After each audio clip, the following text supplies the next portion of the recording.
Nah, siapa lagi yang bisa mati dalam keadaan kafir? Siapa? Hubbi aklil haram, mereka yang suka makan-makan haram. Siapa mereka? Mereka kalau pilkada menerima uang sogok.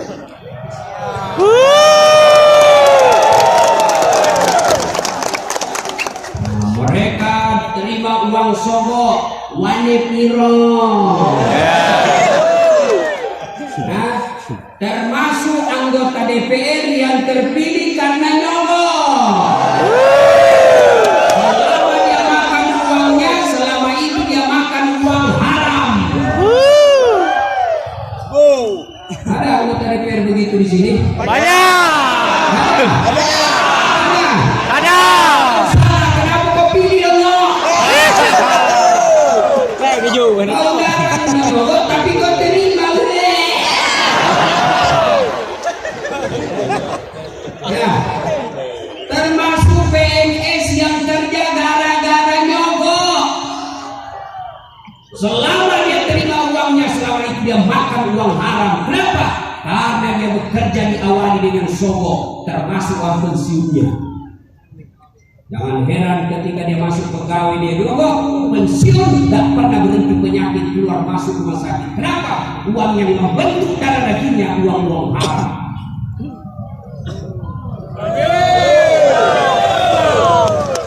Jangan nyok itu jadi pegawai. Apa itu hebatnya pegawai negeri? Nah, ini gaspol atau refren? Gaspol. Gaspol. Gaspol. Tapi ibu-ibu hati-hati duduk. Jangan duduk terbuka begini. Kenapa sedikit?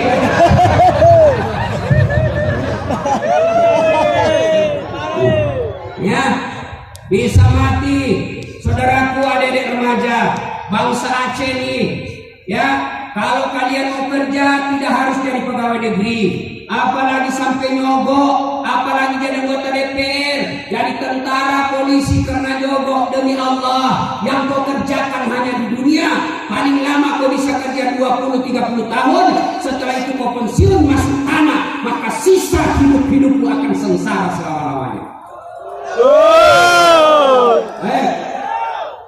Ada yang bilang anak mahasiswaku sekarang, Ustadz susah kalau mau jadi pegawai tidak D3.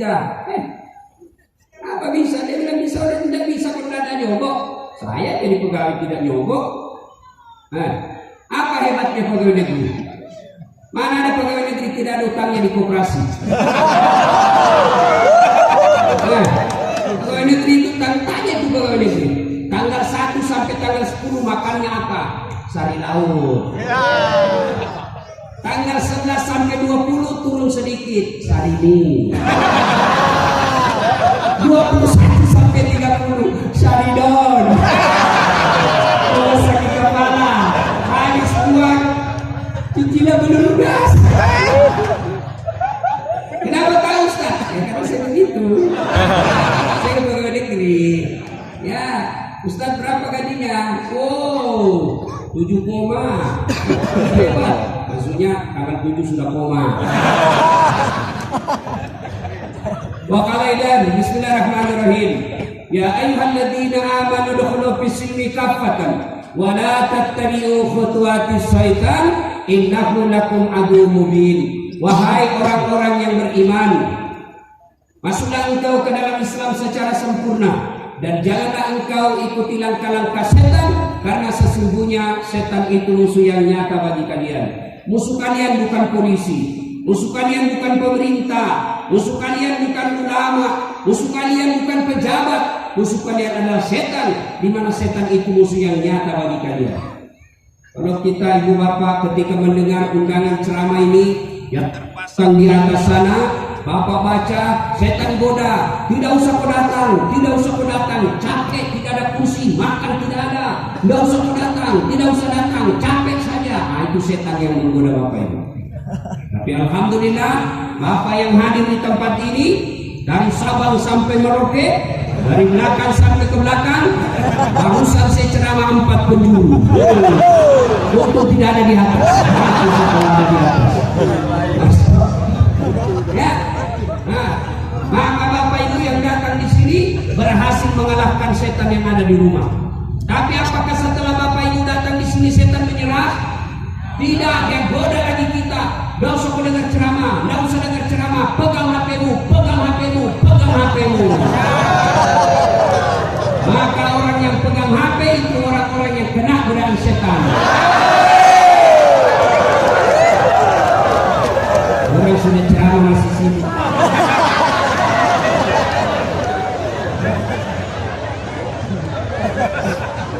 Ibu-ibu yang pegang HP selama saya ceramah, saya doakan suaminya kawin lagi.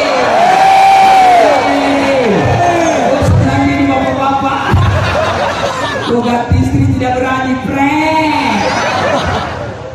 Ibu, simpan dulu HP, simpan dulu. Sebentar lagi selfie, sebentar. Ini saya ini kan rata-rata ibu-ibu. Tapi ibu-ibu yang sudah sakaratul maut.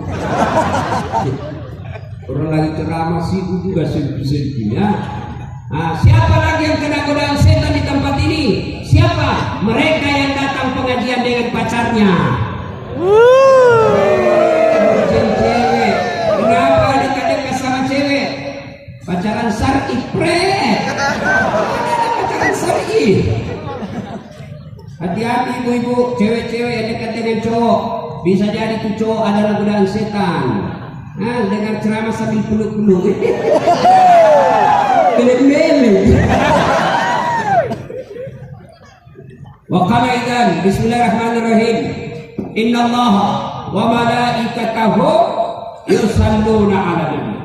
Ya ayyuhalladzina amanu sallu 'alaihi wa sallimu taslima. Sesungguhnya Allah dan para malaikatnya berselawat kepada Rasulullah Muhammad sallallahu alaihi wasallam. Maka wahai orang-orang yang beriman, berselawatlah kalian kepada Rasulullah dengan sebaik-baik selawat. Suatu kali Nabi lagi duduk-duduk dengan malaikat Jibril. Tiba-tiba Nabi melihat ada malaikat 1 juta jari-jarinya. Ibu-ibu berapa jari-jarinya, Bu? Berapa? 10. Cacat tuh. Kan ada kaki. 20. Ini malaikat 1 juta jari-jarinya. Nabi lalu bertanya kepada Jibril, wahai malaikat Jibril, malaikat apa itu? Banyak betul jari-jarinya. Jibril menjawab, itulah malaikat yang Allah tugaskan mencatat air ketika hujan. Lalu Nabi bertanya kepada malaikat ini, wahai malaikat, kau mampu mencatat air ketika hujan? Ya, ku catat yang jatuh di gunung, ku catat yang jatuh di darat, ku catat yang jatuh di laut, semua aku catat, tak setetes pun yang tidak aku catat, ya Muhammad. Lalu malaikat ini berkata, ya Muhammad, ada satu yang tidak bisa aku catat. Kenapa? Jumlahnya lebih banyak daripada air hujan, mengalahkan air ketika hujan, mengalahkan tetesan-tetesan air ketika hujan. Kata Nabi, apa gerangan ya malaikat? Apa itu? Kata malaikat ini, ketika umatku berkumpul di lapangan pasar berenung, lalu mereka berselawat bareng-bareng kepadamu, mau anak-anak sampai dewasa sampai kakek-kakek, mereka berselawat bareng-bareng kepadamu ya Muhammad. Aku tidak bisa mencatat betapa banyak pahala yang Allah turunkan di tempat ini. Maka bapak-bapak, ketika bapak berkumpul seperti ini, perbanyak berselawat. Bapak tidak bisa memperbanyak amal dengan tahajud, tidak bisa memperbanyak amal dengan duha, tidak bisa memperbanyak amal dengan Senin Kamis. Maka perbanyak amal ketika duduk dan tempat seperti ini, banyak-banyak berselawat. Kenapa? Pahala yang Allah turunkan lebih banyak nilainya daripada air hujan. Maka saya mau ajak berselawat ini. Bisa? Bisa? Bisa? Oh, tadi kita dengar lagu yang cak-cak-cak. Saya mau ajak kita berselawat. Bisa? Saya mau dengar ibu-ibu dulu yang merasa jadi sekelamin laki-laki, diam. Kita dengar ini ibu-ibu ya. Sambil perbaiki duduknya, Bu. Ya, ayo selawat bareng-bareng. Yuk, yuk. Ikuti saya. Salatullah ala Toha, salatullah ala Yasin. Alhamdulillah. Terima kasih Bu. Pak, ini bukan kencang, ini namanya syahdu. Suara gini yang kasih nafsu kita laki-laki. Makanya ibu-ibu terutama yang janda, kalau ditelepon sama suaminya orang jangan mendayu-dayu. Assalamualaikum Ibu. Waalaikumsalam.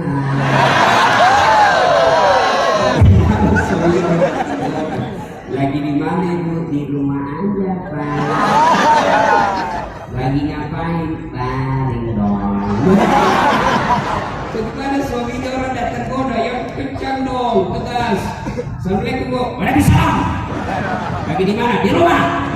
Lagi ngapain? Apa tanya-tanya? Tidak ada telepon kau. Waalaikumsalam. Ada janda di sini? Ada? Ada juga? Ada? Ah, selesaikan urusan besok. Sebelum hari kiamat jemput.